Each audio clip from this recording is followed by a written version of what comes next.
West African Coastal Area. C'est un programme concernant la gestion du littoral ouest africain, mais qui concerne 6 pays africains, dont le Sénégal, la Mauritanie, le Sao Tomé et Principe, la Côte d'Ivoire, le Bénin et le Togo.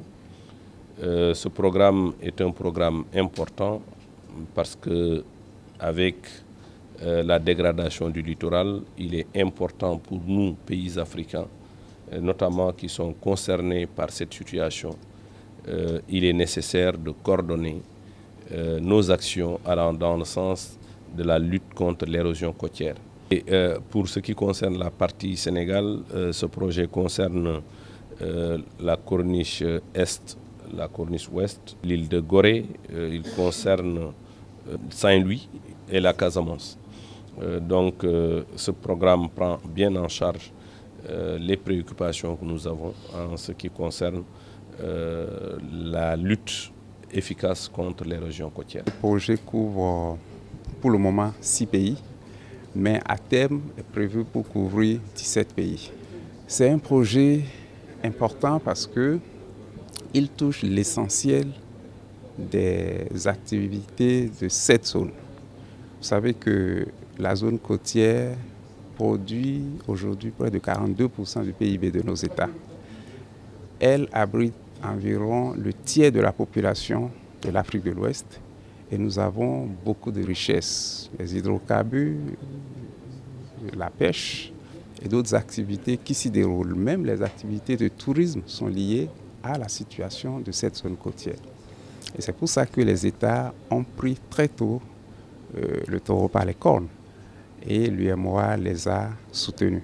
Et c'est le projet que l'UEMOA a lancé il y a déjà 5 ans qui a permis donc de réaliser plusieurs infrastructures et également de procéder au renforcement des capacités des acteurs nationaux.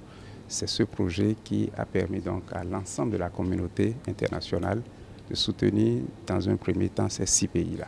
D'abord, le comité de pilotage s'est réuni en novembre passé au lancement du projet. Donc ça fait à peu près 8 mois que le projet a démarré. Et à cette première réunion de lancement, le comité a travaillé surtout pour voir les plans d'action des coordinations nationales. Comme je l'ai dit, ce projet se déroule dans 6 pays et dans chacun des pays, il y a une coordination nationale. Les coordinations nationales ont eu donc à être aguerries sur les procédures administratives, financières et également un renforcement de capacités sur l'analyse des risques côtiers. Et il y a eu quelques formations qui ont suivi. Aujourd'hui, il est question, au cours de cette deuxième session, de faire le point de ce qui a été fait depuis la première session qui a eu lieu en novembre.